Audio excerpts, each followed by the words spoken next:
Exchange. Today I have pleasure of hosting webinar with two wonderful guests.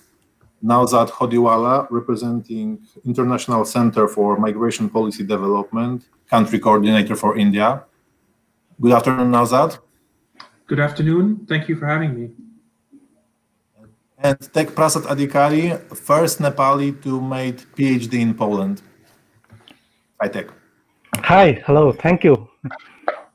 Guys, thank you very much for joining us today. Now we will have for you three presentations, three short presentations, and after them you will be able to attend in question and answer session.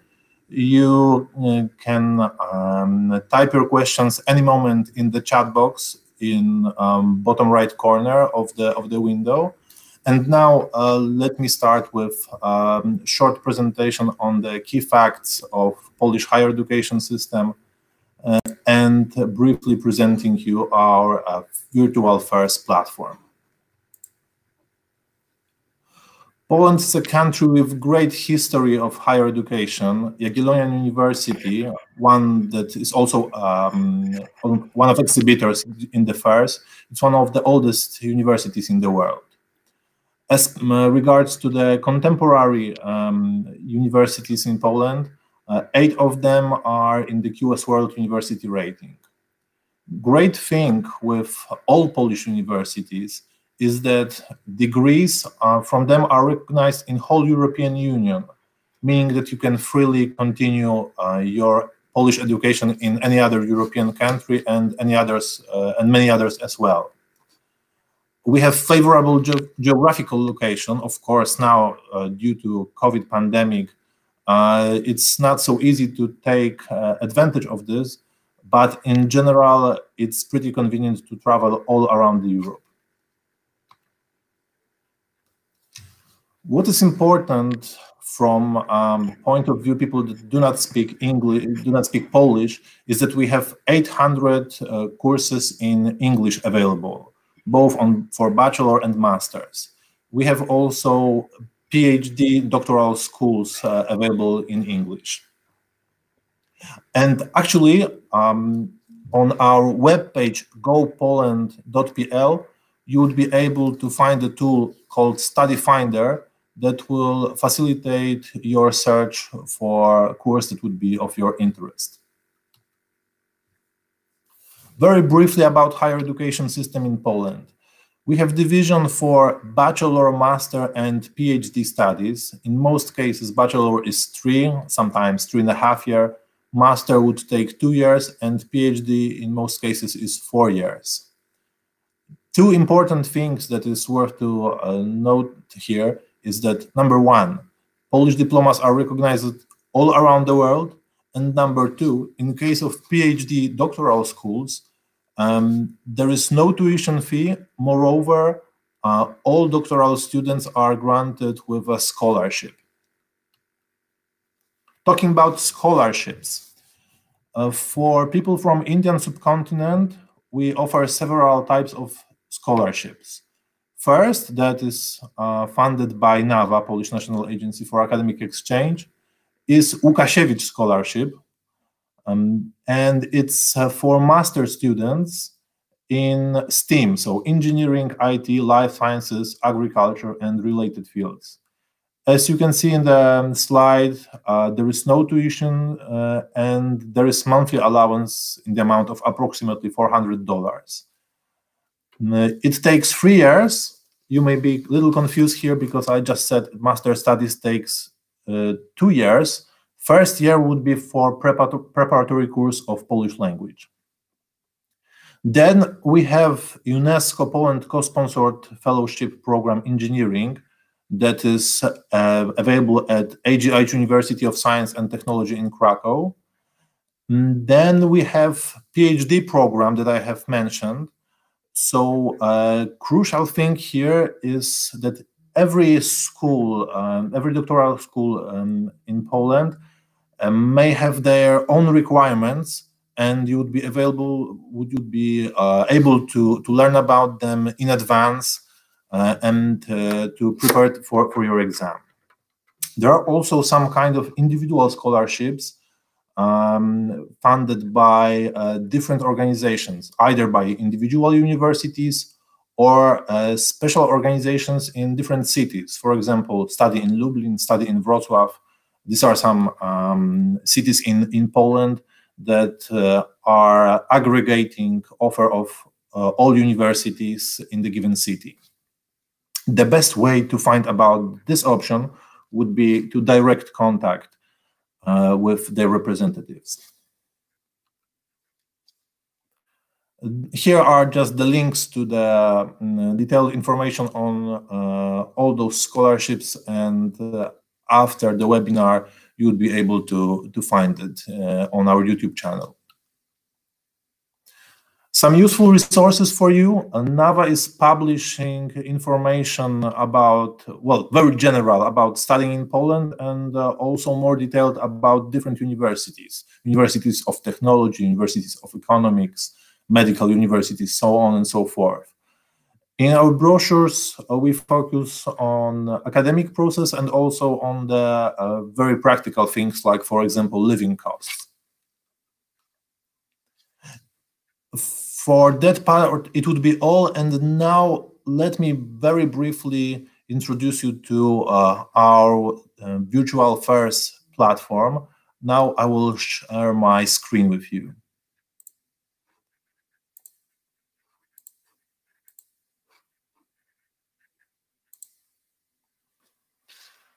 As you can see, this is main page of our virtual fairs. RSGP, like Ready Study Go Poland, webexpo.pl. The best functionality would be to enter the fair and to visit any of our universities. For example, first one on the list, Adam Mickiewicz University in Poznań.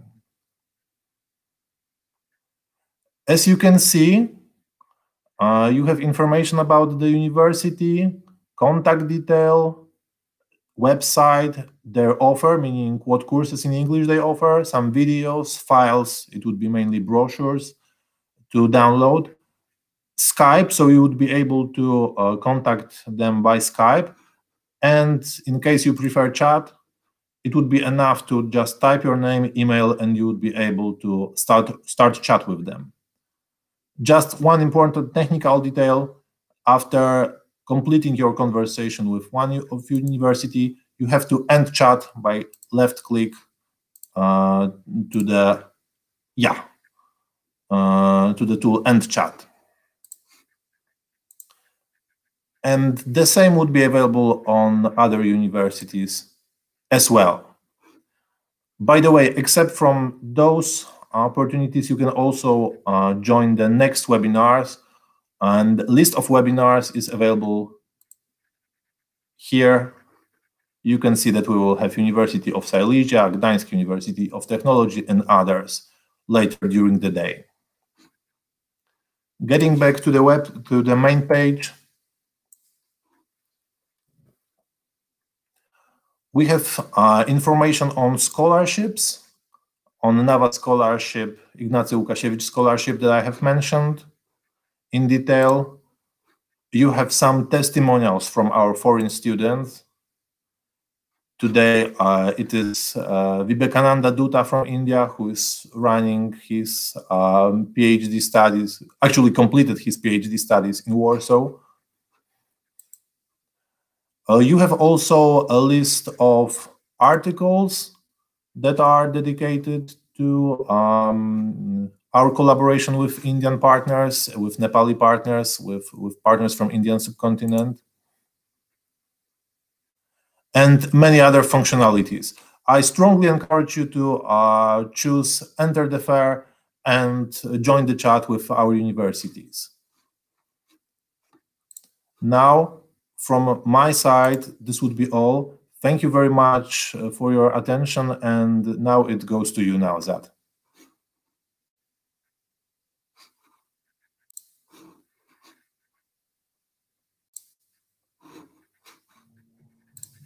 Thank you very much. I hope everyone can hear me and see me. I understand that in tough times at the moment, these fairs are not able to happen in person, but it would have been such a pleasure to meet all of you and have a conversation directly with some of the future bright students that are coming to Poland. My name is Naozad Hodiwala, and as I've already introduced, I work for the International Center for Migration Policy Development as the country coordinator for India. My role here is to share with you some of the tools and resources that my organization has been able to develop in support of Indian students coming to Europe to study. So those of you that are orienting yourselves to studying a bachelor's or a PhD or a master's degree in Europe would be very interested in some of these tools that I am about to present. Of course, our project and myself included have focused on India, but as I understand, there are many of you that are joining from outside of India. It would be equally relevant because I think the tools offer the same type of services, and your countries and your thinking process and your thought process when it comes to deciding which country to go to is very similar. I want to underline a few things. The first and foremost is that my role here is not to talk about which university is best for a particular educational field. I'm not here to choose between Poland or Sweden, and I'm not here to choose between an engineering degree or a business administration degree. What I want to focus on is what happens after you've decided to take admission in a university in Poland or France or Finland. How does your mobility, how does your migration experience look like? What can we do to support you in this, and what tools and resources are available already, that exist already, so that you're able to make a decision that is an informed one? What I want to do with my time is to share with you some brief thoughts on the experience of working with agents. As an Indian myself, I know that the Indian community and the country and the future populations who are thinking of educating themselves in Europe often think about the use of an educational agent when deciding on whether or not a university is right for them, or even sometimes depend wholly on an educational agent to provide them all the services that are necessary, such as choosing the university, choosing the program, offering the scholarship, and then even the mobility considerations, such as visas, housing, and travel. So what I want to share with you is that not all agents are equally good quality. I'm sure you know that. You get what you pay for, but you also don't always have to pay for agents. There are resources and tools that are available for free that would be able to support you if you want to do it yourself. I want to talk about a key series of tools that are at your disposal at this time. Specifically, a student checklist that the project on EU-India Common Agenda on Migration and Mobility developed together with the European Union. So what is this checklist?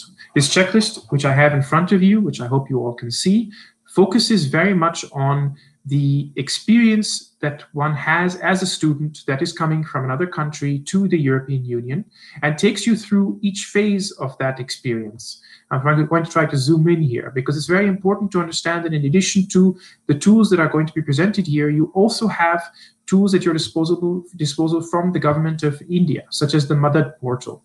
The Madad portal is a portal there where you can register yourself in case of deciding to travel to another country, and the government of India is able to make sure that they can support you in times of difficulty or need.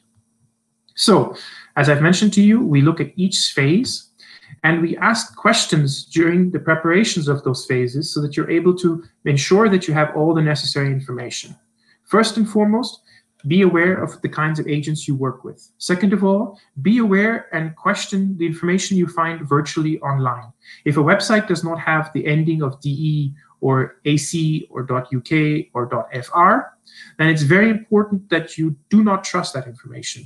Only trust information that comes from an actual active source, such as educational agencies like NAWA or Campus France, and many other member states across the European Union have educational agencies dedicated to international education for you when you're coming to the European Union, such as, for example, the Germans have, the Dutch have, etc., etc. Also, what's very important is information that you can get directly from the university's website. Do not trust an intermediary to tell you about what scholarship programs are available, about what criteria are for education, or even residency post-graduation. Look at the university website yourself and make your own decisions on your own. The reason because this is important is because we have found in many instances students do not get the right information or end up paying a lot of information for information that is available for free. It's just repackaged by the agents that are the intermediaries and offered to you in a cut and copy paste, which you end up paying a lot of money for. So my hope is that through tools that I'm going to present to you today, some of this information can be available to you for free. When you think about the preparatory phase, ask yourself the question, what are the main considerations that I need to be making as I decide which university and institution and country is the best for me? What are the entrance requirements? What do I need to get for cost of tuition? What is the cost of living? Some of the presentation that you've already heard by Andreas suggests to you that you need to have an income of about $400 to be able to live in Poland. That might not be the case in Finland. That may be the case in France. That may not be the case in Belgium. So you need to be aware of the different considerations that may have. Additionally, can you work during your time as a student? That's an extremely important consideration. Are you able to be employed? How many hours of employment are you allowed to have? Are you allowed to continue working full-time while having a job or not? What are the jobs? Can you work in the industry that you're trying to educate yourself in? Or must you take a job that is more of a service-oriented, where you're able to work part-time and therefore not affect your studies too much? So it's extremely important that during this preparatory phase that you're able to really reflect on those decisions, because of course the right university is the one that has the best educational program for the choice of your career, but there are other considerations to make as well. Looking at the next step, when you're going through the university application process, do you have all the necessary documentation? Do you have the necessary credits that you may need when thinking about how to go about choosing the university program right for you? Are the digital files necessary, or do you need to mail? This is extremely important now, especially during COVID times when mail is delayed. So again, here, think about all those things, but I'm sure that your university, conversations directly with them, will be able to offer you information. Pre-departure, this is just as you're about to leave. So you've got your university education, and now you're thinking about, how do I get myself physically into that country? Consider the visa application process. How long will that take? It generally takes anywhere from 2 to 6 weeks, depending on the country that you're about to enter. Make sure that you prepare in advance. Upon arrival, application for a visa, typically, you're going to be asked to have questions on housing. What are the housing considerations to have? Are you going to be sharing with someone? Are you going to be living on university campus? Are you going to be living on your own, depending on the financial considerations as well, and your language? Maybe you want to introduce yourself to the language easier and smoother by living with locals. It's a very good idea. When should you arrive? Should you arrive a few days before the university program begins? Should you arrive weeks or months before? How much is that going to cost you? Or is the university going to cover you during that early stage? Especially during COVID, it's extremely important to think of those things. Again, the visa application process. Many agents typically offer to help you with your visa application process, but be aware of the services they offer. I've seen numerous examples and cases where university agents or educational agents offer you support to write letters of motivation for your visa application. Do not take letters that are shared with you through a third party. Draft your own, because embassies across the world are trained to identify when someone is using a third-party service and that it is not an honest depiction of one's candidature. Write your own motivation. It'll be a good experience, but most importantly, it'll be an honest one, and who else better to sell yourself than your own candidature? Make sure that you have the necessary documentation when it comes to health insurance. This is something that a lot of people fail to recognize, that when you are in a member state, European Union, medical needs can become very expensive. So insurance is required, and you need to make sure you think about that before you start your visa application process. Pictures, passport details, all that I will leave to you to look at the visa application requirements of each member state, of each European Union country, but it's important that you take that into account. I've already mentioned housing, but what about after graduation? What about your considerations? This may be very relevant to some of you who are thinking about maybe doing a master's degree and then a PhD, or some of you who are thinking about doing a PhD, but then thinking about working in the country to get some experience. Nothing is better than getting education and experience in a country that you have just been living in for X number of years. So maybe that's a consideration that you need to take into account before you start choosing your university, before you start choosing the country that you want to apply to, because Many countries have different programs. Ireland offers an 18-month post-graduation. France offers 24 months. Germany offers 12 months. So there's so many different considerations to have in mind. And it's important that you ask those questions to the embassy or even to your university, rather than always depending on a third-person intermediary that may not always have your best interest at heart. They may be wanting to send you to a university that offers them the best reimbursement package because they've negotiated a great rate for each student that they send to their university. And as I mentioned earlier, download the Madad portal, and I want to share that with you. The Madad portal is a portal that has been created by the government of India to be able to support you whenever you're in a situation of need. Say, be it if you are in a situation where you don't have if you're in emergency, this is the Madad portal here. And you can see that the registration of Indian students is important. If you register yourself as an Indian student, you're able to get emergency assistance in case of difficulties such as right now when we had a global pandemic. You can register yourself and then you can offer information. You can also lodge grievances in case you are having a problem with the embassy here, grievance registration. That's very important. Again, these are tools that are available free of charge. What I also want to do is to talk to some of the universities that are present here today. But before I do that, I want to also draw everyone's attention, if you're a student, to check out the Youth Ki Awaaz website, youthkiawaaz.com, Get EU Ready. Get EU Ready is a hashtag that our project has created, and you can find out more information about different countries' experiences of education of Indians who have lived and gone through the study process, just as you are hoping to do in Europe. In this case, for example, we have someone who is in Paris. In another case, we have someone who has been studying in Spain. And in a third article, you see experiences of people in different countries. So this is very important that you also get connected to people that have been in the same shoes as you have, that can then give you advice as well as offer you tips on how to experience the country more seamlessly and with less challenges. The checklist that I've just gone through is available to download for you here as well. And I've just clicked on the screen here to show you how it works. But you're also able to freely download it from the link during this web portal, as well as from the social media dissemination that is ongoing via Facebook.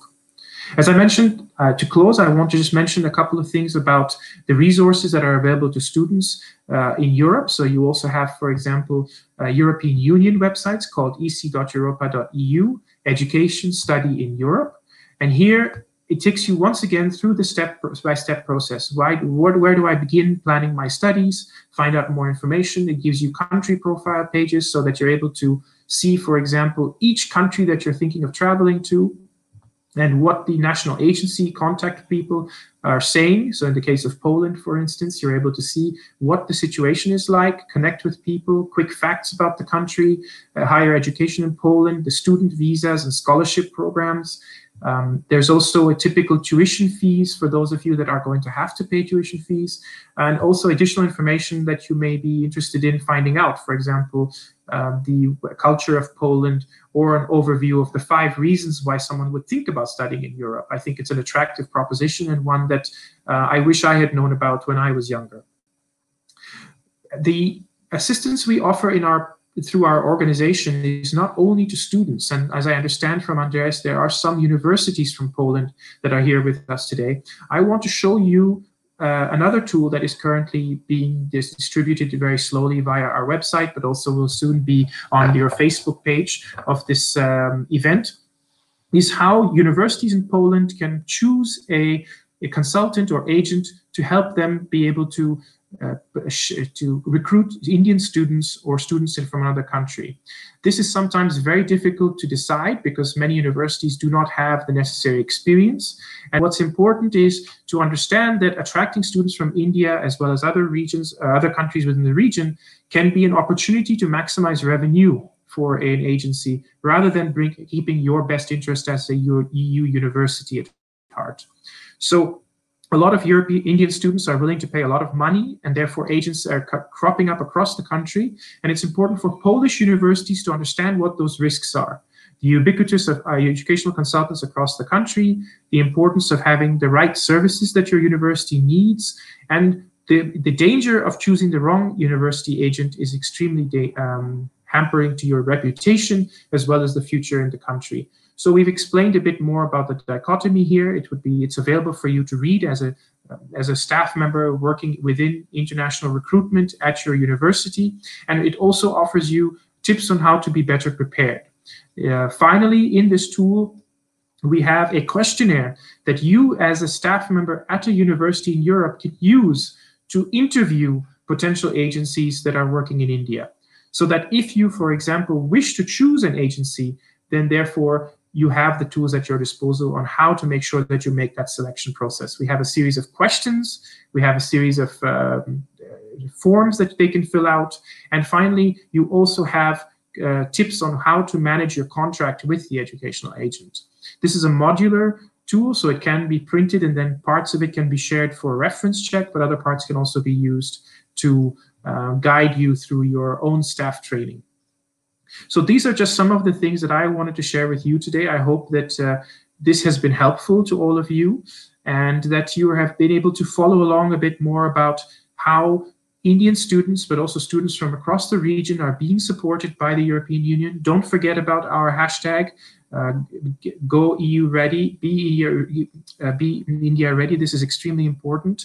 I would suggest to use it as much as possible so that you're able to get the right information whenever you need. I hope that was helpful, Andres.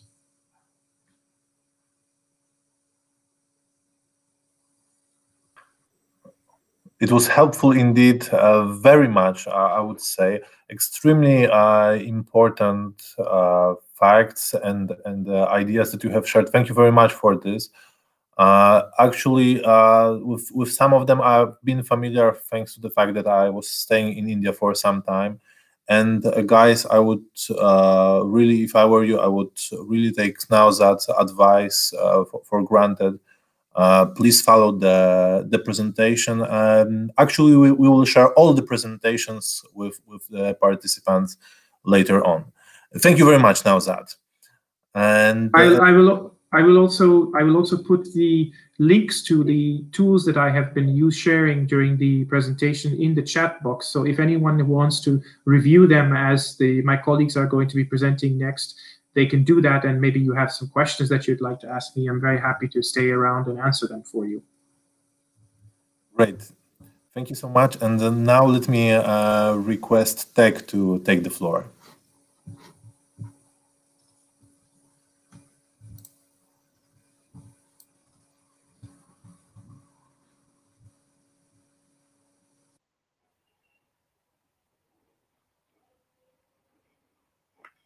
Thank you, Andre. So hello all. Good evening from Kathmandu. So today I'm going to share my academic experiences as well as living experiences in Poland. I was studying my PhD there in astronomy for almost 5 years, from 2013 to 2018. I joined as a PhD student at the Nicholas Copernicus Astronomical Center of the Polish Academy of Sciences in Warsaw. So my admission process was without the involvement of agents. So I directly contacted the Polish Academy of Sciences, and I went through the entrance process, and I got an offer to be admitted there.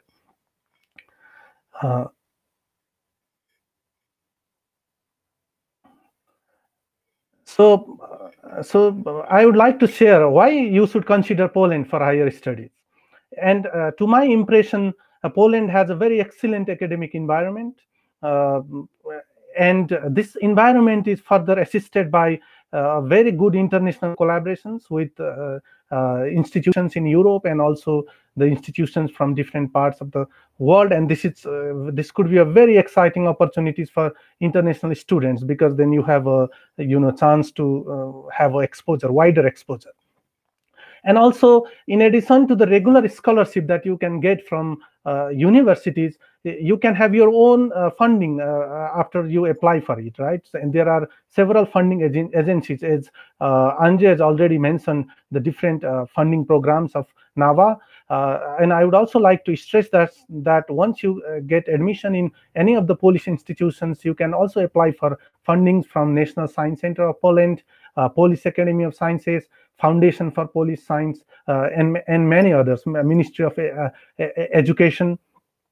And another interesting thing that I discovered while studying in Poland was they organized so many programs and academic interactions, inviting many well-renowned academicians from all over the world. And I got many of those opportunities. And here I am showing a picture with Sir Roger Penrose, who was visiting Warsaw, and we got a chance to interact with him. We got a chance to discuss with him about the science that we were doing. And probably you might know him. He got a Nobel Prize in Physics very recently this year. And these kind of opportunities are there in Poland, and I think this is what makes you to consider for your higher studies in Poland.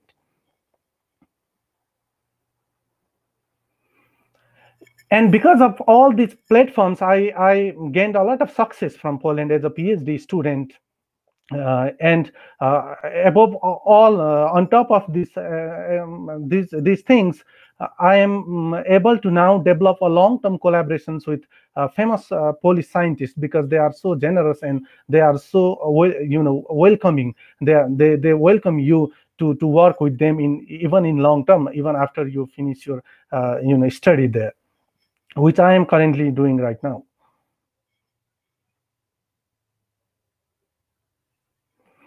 And another part of going to Poland for your further study is living in Poland is an amazing experience.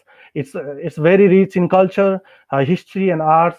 And whenever you travel to the cities of Poland, you will find that each cities have their own unique attractions, and they are very much different from South Asia. So you would really love it. I mean, you would love to have these kind of different things, which are much different from your native country. And another important thing that I would like to highlight here is, once you enter Poland, you have a chance to travel all across the Europe, not only Polish cities, but also beautiful European countries. Because Poland is a member country of Schengen states, and if you have a permit to stay in Poland, you can travel to many other European countries and enjoy your vacations, like that. And another important thing, and which I loved most, is to socialize with people of diverse nationalities. It is very easy to socialize with people of different nationalities in Poland, and Poland also has very delicious and healthy cuisines. To name some of them: pierogi, which is very native to Poland, bigos, compote, and juicy Polish apples, which are, and you might know that Poland is the largest apple producing country in Europe, and their apples are very, very tasty. I really loved them during my stay. And apart from that, there are also many Indian, Nepalese, and Pakistani restaurants that are scattered in major cities of Poland, and you would not feel that you are very far from your home. You can always go there and enjoy it. And I would also like to add that Polish summer is the best weather to make barbecues and enjoy with friends.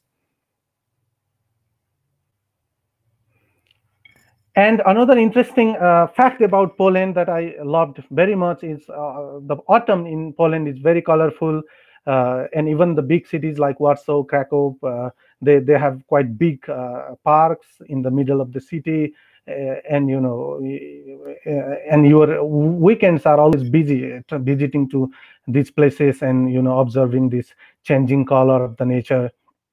And especially for us, for people from South Asia, this autumn has some meaning, and you will surely love it. And occasionally you will spot also animals in such gardens which are very beautiful.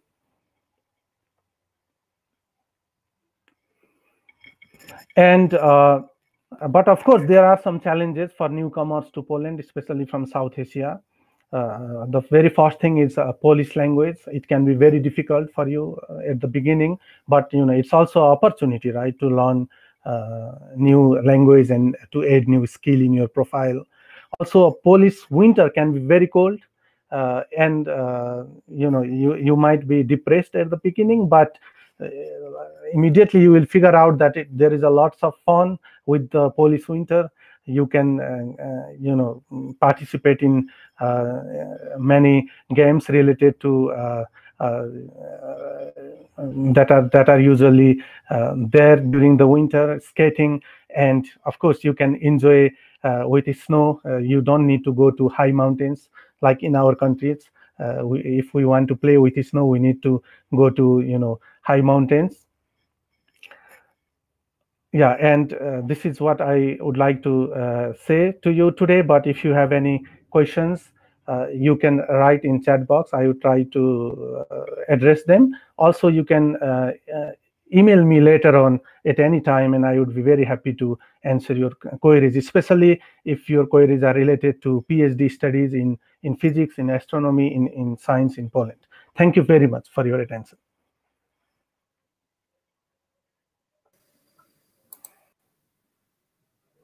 Thank you very much, Tek, for a great presentation and sharing your insights about your Polish experience. Thank you so much. And I wanted to say thank you very much to all attendees that were asking the questions during the session.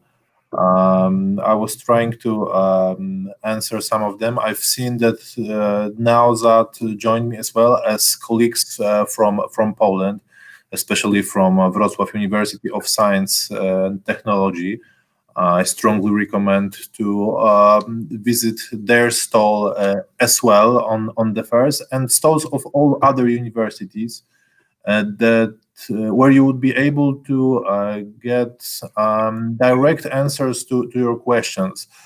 For very practical questions that was repeated several times in the chat about availability of Polish diplomatic and consular services in India now during the pandemic. This is, of course, difficult for you, and two things are important here. Number one, if you wish to get this information, it would be, of course, best directly to reach the embassy in Delhi or consulate general in Mumbai, or any other Polish consulates in India. We have honorary consulates in Sri Lanka and Bangladesh and Nepal. But what is also important to know is that some universities may accept you for the first year, and the course will be run online. So this wouldn't be necessary to get the visa at the very beginning of your study process. So that's why I'm really strongly recommending to approach the universities today that are exhibitors and ask them detailed question, is it possible with them as well? And just some other questions about scholarship for undergraduation for engineering. No, unfortunately, we do not have it. We have only for those who are planning their master studies. Then for engineering, it would be available. But what is important, and I have not mentioned this before, for those that would be not able to get a scholarship, study fees in Poland are very moderate. They're starting with 1,200 euro per year, which is significantly lower than in other European countries. So this possibly may be interesting for you. There are some other questions in the chat, or not really. So I think we can slowly go to the end of the webinar. If you would like to stay here for a moment and exchange communication on the chat, it is possible. Well, let me say one more time, thank you very much to our wonderful guests, Naozad, sharing this very practical guide using well, all things that you have said are very important, but from my point of view, especially the thing that you do not have to have intermediary to reach the universities.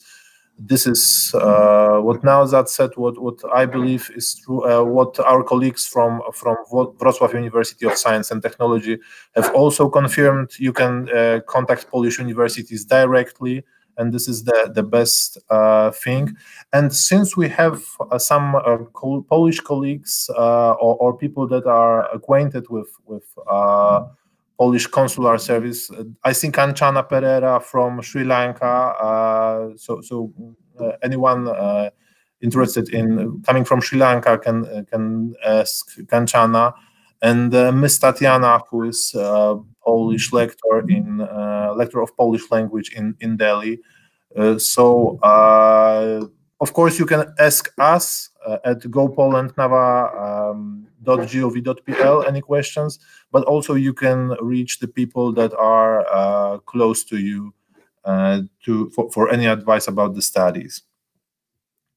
And about the scholarship for February intake, most probably Łukasiewicz will be open from February. Naozad, Tek, it was a pleasure to have you today. Thank you, Andre. Good luck to everybody, and I do hope that some of the tools and resources that I've shared in the link in the chats can be also gathered for the future when, for example, someone is watching on YouTube or something later. I don't know what you have in mind, but I'm happy to share that information with whoever may need it. Thank you so much. Thank you so much, and good luck. Thank you. Goodbye.